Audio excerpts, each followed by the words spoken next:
그것은 단순한 상승이 아니었습니다. 폭발이었습니다. 2025년 11월 초 바이오텍 기업 갈렉토 티커 GLTO가 단 하루 만에 300% 폭등하며 시장을 뒤흔들었습니다. 전날까지만 해도 5달러 밑에서 머물던 주식이 순식간에 20달러를 넘어서며 투자자들의 시선을 강탈한 것입니다. 왜 이런 일이 벌어진 걸까요? 이번 영상에는 현 시점의 구체적인 트레이딩 전략이 포함되어 있으니 끝까지 시청하시길 바랍니다.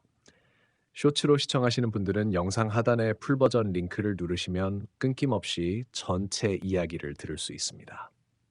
갈렉토는 덴마크 코펜하겐에 본사를 둔 임상 단계 바이오텍으로 섬유증과 암 치료를 위한 갈렉틴 단백질 억제제를 연구해온 회사입니다. 그들의 핵심 후보 물질 GB0139는 폐섬유증 치료를 목표로 한 흡입태의 갈렉틴 3 억제제였습니다. 일반적으로 바이오텍 기업의 성장 경로는 단순합니다. 1상에서 안전성, 2상에서 효능, 3상에서 임상적 유의성을 입증하면 이후 기술 이전 혹은 허가 단계로 이어지며 주가는 폭발합니다. 그러나 갈렉토의 이야기는 이 패턴을 완전히 벗어났습니다. 2023년 8월 GB0139의 2비상 임상인 갤럭틱1이 실패했습니다. 주요 지표인 폐활량 개선이 입증되지 않았던 것입니다. 통상적으로 중간 단계 실패는 주가 하락을 유발하지만 대체로 20% 안팎의 조정으로 끝납니다. 그러나 갈렉토의 경우 시가총액의 대부분이 단일 파이프라인에 의존하고 있었기 때문에 그 실패는 곧 회사의 존재 자체를 뒤흔드는 사건이 되었습니다. 주가는 단 하룻밤 만에 75% 폭락했고 시가총액은 1천만 달러 밑으로 추락했습니다. 연구 인력의 70%가 해고되었고 남은 것은 적자뿐이었습니다. 하지만 이 회사는 무너지지 않았습니다. 2024년 8월 갈렉토는 상장 유지를 위해 1대25 리버스 스플릿을 단행했습니다. 일반적으로 리버스 스플릿은 부정적인 신호로 해석됩니다. 주가를 인위적으로 높이는 조치에 불과하기 때문입니다. 그러나 갈렉토의 경우 발행 주식 수가 약 130만 주로 줄어들면서 유통 물량이 극도로 희소해졌습니다. 이 구조는 극단적인 가격 변동성을 만들어내는 불씨가 되었습니다. 같은 해 10월 회사는 구조조정을 마무리하며 대대적인 방향 전환을 발표했습니다. 기존의 폐질환 연구를 접고 암과 간 질환 중심으로 연구 포커스를 옮기게 한 것입니다. 동시에 브리지 메디신즈로부터 ENL 이츠와 FLT 스핑을 동시에 억제하는 급성 골수성 백혈병용 전임상 자산을 인수했고 그 약물은 GB3226이라는 이름을 부여받았습니다. 대부분의 바이오텍이 실패 이후 자금 절약에 나서는 것과 달리 갈렉토는 정반대의 길을 택했습니다. 절망을 혁신으로 바꾼 결정이었습니다. 2025년 초 또 하나의 신호가 나타났습니다. 그들의 다른 후보 물질 GE11이 미국 국립암연구소의 지원을 받아 오리건주의 프로비던스 암연구소에서 펜브롤리주맙, 즉 키트루다와 병용하는 이상 임상에 진입했습니다. 키트루다는 면역세포의 브레이크를 풀어 암세포를 공격하게 하는 면역 항암제입니다. 그러나 많은 종양은 면역세포의 침투를 막는 미세 환경을 만들어 이를 회피합니다.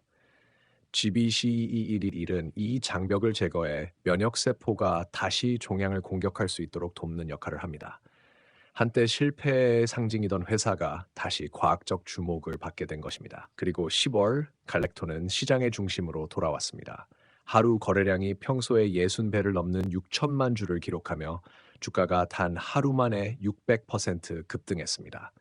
대부분 이런 나노캡 급등은 단기 투기나 소셜미디어 유행에 그치지만 이번에는 달랐습니다. 갈렉토가 미국 혈액학회에서 GB3226 전임상 데이터를 발표할 예정임을 공식 확인했기 때문입니다. 이 일정 발표가 기대 심리를 자극했고 여기에 초저 유동성 구조가 결합되며 매수세가 폭발했습니다. 주가의 폭등은 단순한 투기가 아니라 시장이 다시 믿기 시작했다는 신호였습니다. 2025년 11월 11일 기준으로 주가는 시초가 21달러, 고가 26달러, 종가는 18달러 수준에서 마감되었습니다. 상대 강도 지수 RSI는 93으로 극단적 과열 상태였으며 MACD는 플러스 2 수준으로 강력한 상승 신호를 보였습니다. 단기, 중기, 장기 이동 평균선이 모두 상향 정렬되며 전형적인 상승 전환 패턴을 나타냈습니다. 그러나 이런 패턴은 일반적으로 실적 발표나 임상 성공 이후에 나타납니다. 이번 경우처럼 명확한 실적 없이 서사와 희소성만으로 만들어진 상승은 매우 이례적이었습니다. 갈렉토의 재무제표는 여전히 적자였습니다. 3분기 보고서에 따르면 순손실은 약 1,600만 달러, 매출은 제로, 주당 순이익은 마이너스 12, 시가총액은 약 2,800만 달러였습니다. 그러나 오히려 이 작은 숫자들이 투자자들의 관심을 자극했습니다. 규모가 작을수록 성공적인 임상 하나로 시가총액이 몇 배로 뛸 수 있기 때문입니다. 투자자들은 지금의 현실이 아닌 가능성에 베팅하고 있었습니다. 단기적으로 주가는 과열 국면에 있으며 조정 가능성이 큽니다. 주요 지지선은 20달러, 하방 위험 구간은 16달러, 부보 위험 구간은 달러 부근입니다. 저항선은 26과 28달러입니다.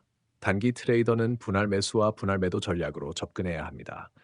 중기적으로는 2025년 연말 미국 혈액학회 발표가 결정적인 분기점이 될 것입니다. GB3226의 데이터가 유망하다면 30달러 돌파 가능성이 있지만 기대에 못 미칠 경우 단기 조정이 불가피합니다. 장기적으로는 GB221 병용 임상, GB3226의 인체 임상 개시, 추가 자금 확보가 기업 가치를 결정짓게 될 것입니다. 갈렉토의 부활은 단순한 주가 급등이 아닙니다. 시장 심리의 본질을 보여주는 상징입니다. 수많은 바이오텍이 실패 후 사라지는 산업 속에서 이 회사는 자신을 다시 정의하고 돌아왔습니다.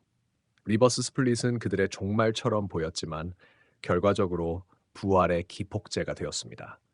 절망처럼 보였던 전환은 혁신으로 바뀌었고 비이성적으로 보였던 급등은 시장이 얼마나 서사에 굶주려 있는지를 드러냈습니다. 시장은 데이터를 거래하지만 가격을 움직이는 것은 언제나 믿음입니다. 이 영상을 시청해주신 모든 분들께 진심으로 감사드립니다. 구독과 좋아요, 댓글, 그리고 영상을 외부로 공유해주신 열성 청취자 여러분 덕분에 더 깊고 완성도 높은 콘텐츠를 만들 수 있습니다. 앞으로도 더 좋은 분석으로 보답드리겠습니다. 밸류스터였습니다.